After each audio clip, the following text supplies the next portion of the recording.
Hey guys, what's going on? It's me, Jay, here to talk a little bit about the life and legacy of Harry Belafonte. Harry Belafonte, uh, known as the King of Calypso, was one of the greatest Calypso singers in the world, introducing the American audience to Calypso with his 1956 album, Calypso. um, and from there, went on to become one of the most prolific activist entertainers in the world, fighting diligently, as it were, for black civil rights, an end to apartheid in South Africa, an end to the embargo in Cuba, working closely with both the Kennedys and Dr. Martin Luther King Jr., working as an LGBTQ activist, achieving 3 Grammys, a Lifetime Achievement Award, and an Emmy in one single year, and becoming the first black artist ever in 1956 with that album Calypso to sell 1 million records. He was born in 1921, March 1st, actually, so his birthday just passed. Um, Excuse me, not 1921, 1927, to a to an Afro Jamaican mother who was half Afro Jamaican, half Scottish Jamaican, and his father was um, African American and Sephardic Jewish. But it is believed that his ancestry probably stretched all the way back to the Caribbean island of Martinique. As it is known, in the Caribbean is a huge melting pot of different ethnicities. As we talked about several times on this channel. But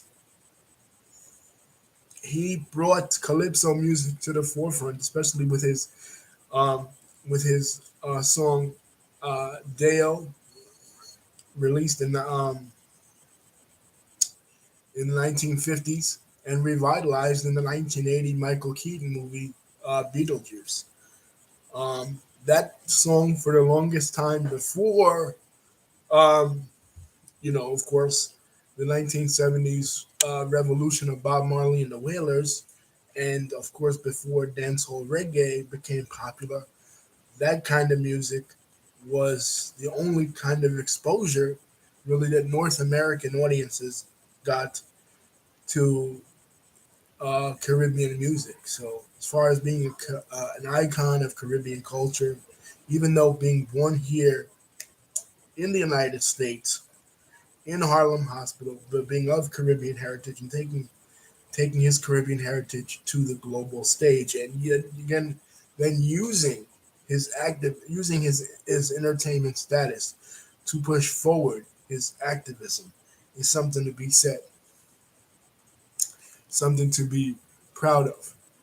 But not all presidents, um, were on his side. In fact, he faced a lot of flack from George W. Bush administration, because,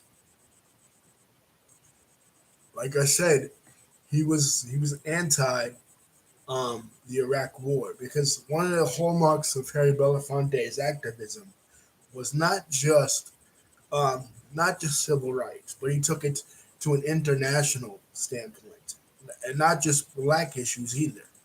Um, like I said, he opposed the embargo on Cuba, and he opposed the war in Iraq. So when he opposed the war in Iraq in 2006, and he went public with opposing the war in Iraq, the people in the Bush administration, especially Condoleezza Rice, went out against him vehemently, even saying in an interview, "I don't need Harry quote I don't need Harry Belafonte's approval to be black." In other words, because he was trying to say, he quoted a Malcolm X interview, the famous Malcolm X interview, where Malcolm talks about slavery and how during slavery there were house slaves and field slaves, and he basically, in so many words, he accuses Condoleezza Rice and Colin Powell of being field slaves because of their support for the invasion of Iraq in the early 2000s. You know what I mean? So he didn't bite his tongue for anyone. You know what I mean? He came out against, he was passionate about the things that he believed in. And much like his friend and confidant that he worked with, Sidney Poitier, who passed away last year, who we have a video on this channel with, both of those men were, they had a certain distinguishedness about them because of their Caribbean heritage. They had the exoticness of being kind of removed from the fray of the American racial wars, but at the same time being tied into it and engaging themselves and being ambassadors, using entertainment for not just entertainment's purposes, but using entertainment to build bridges. He also was an ambassador for hip hop. We talk a lot about hip hop on this channel. I, of course, grew up a hip hop head. So one of the things I found out that Harry Belafonte was not only not only was he an ambassador for Caribbean music, not only was he a prolific political activist, but he also worked on the 1984 classic Beat Street, which was one of the first movies to introduce the elements of hip hop, the five elements of hip hop that we all come to know and love, especially graffiti and breakdancing. So he was involved with that. Also, in Cuba, because he was a huge supporter of Fidel Castro, which is controversial to say the least, especially in, in the Caribbean community. Um, you know, Cubans are coming out against him, but he was always a supporter of Fidel Castro, and he had the ear of Fidel. So there was a time when hip hop, because of its political outspokenness, many people today will find it hard to believe, but hip hop, when it entered into the consciousness of both the United States and abroad, it also, like Harry Belafonte, was not only an entertainment platform, but it was a political platform. And it was the same thing in Cuba. So, being as though Cuba is a communist regime and political dissension is cracked down upon, as we all know, hip hop was cracked. There was a huge crackdown on hip hop when it first emerged in Cuba. But seeing as though Harry Belafonte had the ear of Fidel Castro because he supported him in 1959 when he came to power, and he supported him. He did not support the efforts of President Reagan to invade Grenada in 1982 because he had those political, that political influence. He had the confidence and the friendship of Fidel Castro, so he was able to advocate on hip hop's behalf, Cuban hip hop's behalf, meeting with both Cuban hip hop artists as well as Fidel, and being that bridge between Fidel Castro's regime and Cuban hip hop artists, which encouraged hip hop in Cuba because now it was legalized. So he became basically the ambassador of Cuban hip hop to the Cuban regime because and as you can imagine, being that he was a supporter of um, anti-colonialism, and his mentor was Paul Robeson. But Paul Robeson, of course, as an actor at that time, he was he was blacklisted because he had ties to the Communist Party. And one of the reasons, of course, he had ties to the Communist Party was because the Communist Party's vociferous advocacy for African Americans and against African American civil rights. So Harry Belafonte followed in Paul Robeson's footsteps, and as you can imagine, that didn't go over well in Cold War America. He was actually blacklisted by the senator in Wisconsin, Joseph McCarthy, famous senator, who sent out the witch hunts in the 1950s against alleged members of the entertainment community that were had ties to international communism. So, because of his labor sympathies, his work with A. Philip Randolph, and his connections to communist parties and left wing parties, both at home and abroad, he was actually blacklisted. So, um, going all the way back to the 50s, he had both positive entanglements with political regimes, like with Castro, like with um, people in Nicaragua, and negative entanglements. And like with Kennedy, he was said to embrace um, Kennedy and really clue Kennedy in, John F. Kennedy, um, the real plight of African Americans, because Kennedy came in, was going to do the status quo that all Democratic candidates were going to do at that time and dance around the issue. Even FDR, as prolific as FDR was, he danced around it. You know what I mean? Because Democrats at that time in the late 50s, early 60s did not want to lose the Solid South.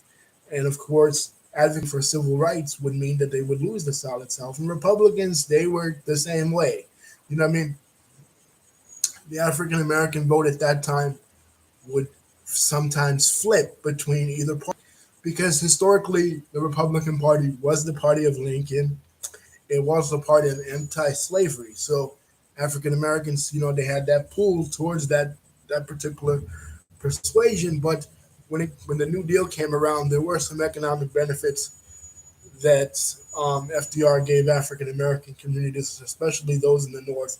But he completely ignored the South. And subsequent Democratic candidates like Truman did so as well, and subsequent Republican candidates like Eisenhower also did that. So with Kennedy, there was a new vitality, and he was young, and he was in touch. But according to Harry Belafonte, he wasn't that in touch because when Harry met with him,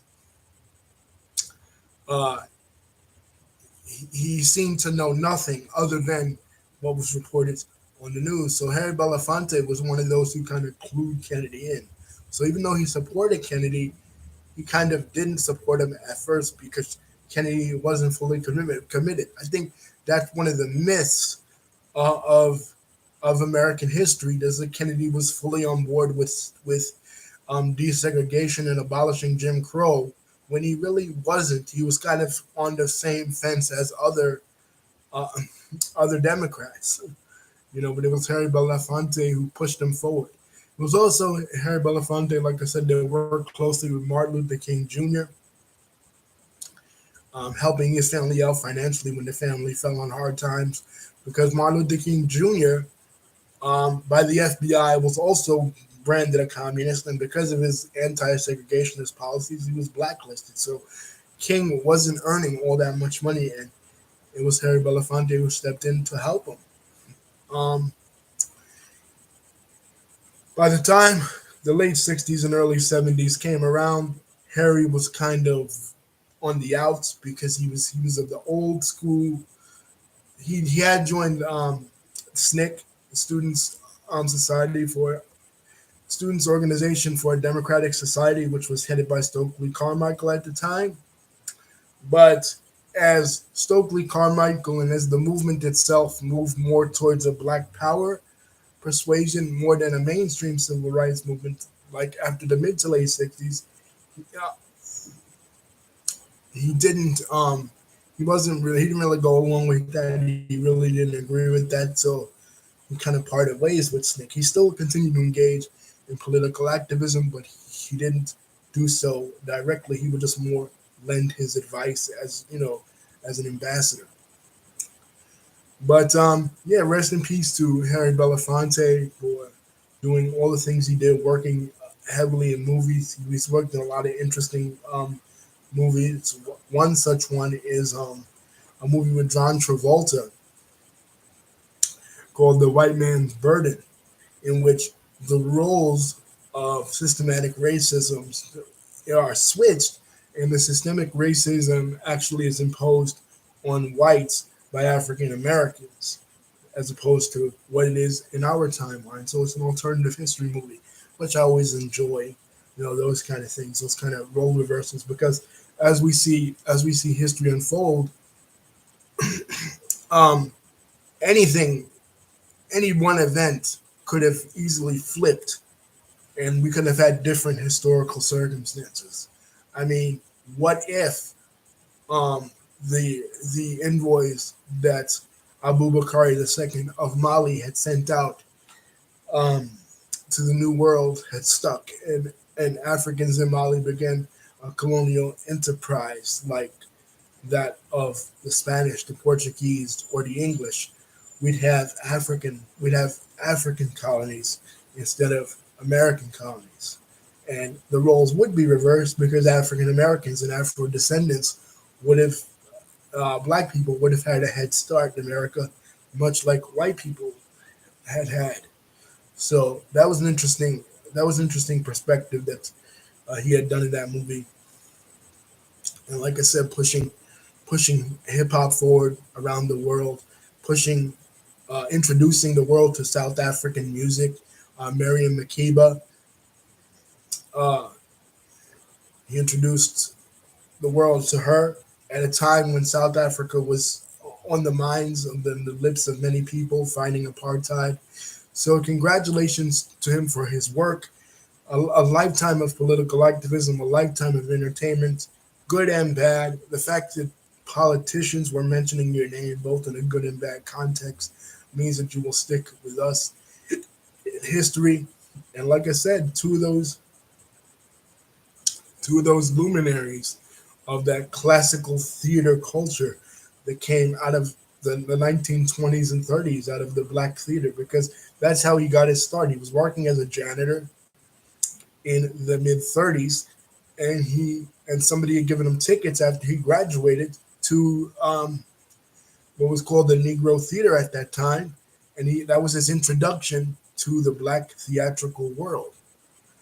And so many honors, too numerous to mention.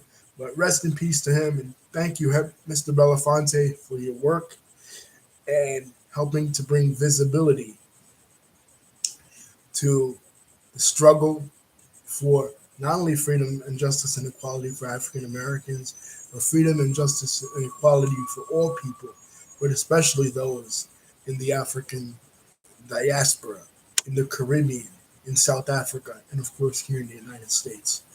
Love you guys. Peace. Don't forget to like, comment, and subscribe.